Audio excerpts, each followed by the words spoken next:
ಸಚಿವರಾದಂಥ ಸತೀಶ್ ಜಾರಕಿಹೊಳಿ ದೆಹಲಿ ಭೇಟಿ ಮಾಡಿರೋದು ರಾಜ್ಯ ರಾಜಕಾರಣದಲ್ಲಿ ಸಾಕಷ್ಟು ಕುತೂಹಲ ಮತ್ತು ಸದ್ದು ಮಾಡಿತ್ತು. ಈ ಕುರಿತಂತೆ ಮಾತನಾಡಲಿಕ್ಕೆ ನಮ್ಮ ಜೊತೆಗೆ ಇದೀಗ ಸಚಿವರಾಗಿರ್ತಕ್ಕಂಥ ಸತೀಶ್ ಜಾರಕಿಹೊಳಿ ಅವರಿದ್ದಾರೆ. ಅವ್ರನ್ನೂ ಸಹ ಮಾತಾಡಿಸ್ತೀನಿ. ಸರ್, ತಾವು ದೆಹಲಿ ಭೇಟಿ ಮಾಡಿದ್ದು ಸಾಕಷ್ಟು ರಾಜ್ಯ ರಾಜಕಾರಣದಲ್ಲಿ ಚರ್ಚೆ ಮತ್ತು ಸದ್ದು ಮಾಡಿತ್ತು, ಏನಕ್ಕೆ ಹೇಳ್ತೀರಾ? ಸದ್ದು ಮಾಡೋದು ಏನಿಲ್ಲ, ಅಲ್ಲೇ ನಾವು ಹೋಗಿದ್ದು ಡೆವಲಪ್ಮೆಂಟ್ ವಿಷಯಕ್ಕೆ ಕೇಂದ್ರ ಸಚಿವರನ್ನ ಸಹ ಭೇಟಿ ಮಾಡಿದ್ದೀವಿ. ಸಹಜವಾಗಿ ನಮ್ಮ ವರಿಷ್ಠರನ್ನು ಭೇಟಿಯಾಗಿದೆ. ಇದರಲ್ಲಿ ಏನು ಗೊಂದಲಕ್ಕೀಡಾಗುವಂಥ ಪ್ರಶ್ನೆ ಇಲ್ಲ. ಯಾಕಂದರೆ ಕುಮಾರಸ್ವಾಮಿ ಅವರನ್ನು, ಸೋಮಣ್ಣ ಅವರನ್ನು, ಮಾನ್ಯ ಪ್ರಹ್ಲಾದ್ ಜೋಶಿ ಅವರನ್ನು, ನಮ್ಮ ರಾಜ್ಯಕ್ಕೆ ಬರುವಂಥ ಭಾಳಷ್ಟು ಅಭಿವೃದ್ಧಿ ಕಾರ್ಯಕ್ರಮ ಅವ್ರ ಕಡೆ ಇದೆ. ಸೊ ರಿಕ್ವೆಸ್ಟ್ ಮಾಡಲಿಕ್ಕೆ ಹೋಗಿದ್ದೀವಿ. ಅವರು ಸ್ಪಂದನೆ ಮಾಡಿದ್ದಾರೆ, ಮಾಡ್ತೀವಿ ಅಂತ.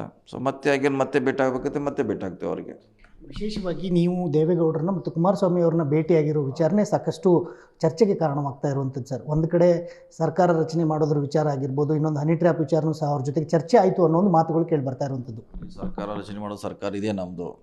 ಸಿದ್ದರಾಮಯ್ಯ ಮುಖ್ಯಮಂತ್ರಿ ಇದ್ದಾರೆ, ಅವರೇ ಇರ್ತಾರದೇನು ಪ್ರಶ್ನೆ ಇಲ್ಲ. ನಾವು ಪಕ್ಷದಲ್ಲಿದ್ದೀವಿ, ಸಿದ್ದರಾಮಯ್ಯ ಅವರ ಅನುಯಾಯಿಗಳಾಗಿದ್ದೀವಿ. ಹಿಂಗಾಗಿ ಅದ್ರ ಬಗ್ಗೆ ಚರ್ಚೆ ಅನ್ನೋ ಪ್ರಶ್ನೆ ಇಲ್ಲ ಯಾವ ಹಂತದಲ್ಲಿಯೂ. ಸೊ ಇನ್ನು ಹನಿ ಟ್ರ್ಯಾಪ್ ಅಂತ ನಮ್ಮ ಜವಾಬ್ದಾರಿ ಇಲ್ಲ. ಅದು ಹೈಕಮಾಂಡು ಅವರೇ ಮಾಹಿತಿ ತರಿಸ್ಕೊಂಡು ನೋಡಬೇಕು ಯಾರಿದ್ದಾರೆ ಏನಿಲ್ಲ ಅಂತ. ಅದು ಅವ್ರು ಚರ್ಚೆ ಮಾಡಬೇಕು, ನಾವಲ್ಲ. ಹನಿ ಟ್ರ್ಯಾಪ್ ವಿಚಾರದಲ್ಲಿ ರಾಜಣ್ಣ ಅವರು ಸದನದಲ್ಲೇ ಹೇಳಿದರು, ನನ್ನ ಕಡೆ ಕೆಲವು ದಾಖಲೆಗಳಿವೆ, ನಾನು ದೂರು ಕೊಡ್ತೀನಿ ಅಂತ ಹೇಳಿ. ಆದರೆ ಇದೀಗ ರಾಜೇಂದ್ರ ಅವರು ದೂರು ಕೊಟ್ಟಿದ್ದಾರೆ, ಅದನ್ನು ನನಗೆ ಸುಪಾರಿ ಅಂತ ಹೇಳಿ ಒಂದು ದೂರು ಕೊಡ್ತಾ ಇರುವಂಥದ್ದು. ನೋಡಿ, ಅಲ್ಲಿ ಎರಡು ಇದೆ ವಿಷಯ. ರಾಜೇಂದ್ರ MLC ಅವ್ರ ಕೇಸು ಬೇರೆ, ಅದು ಸುಪಾರಿ.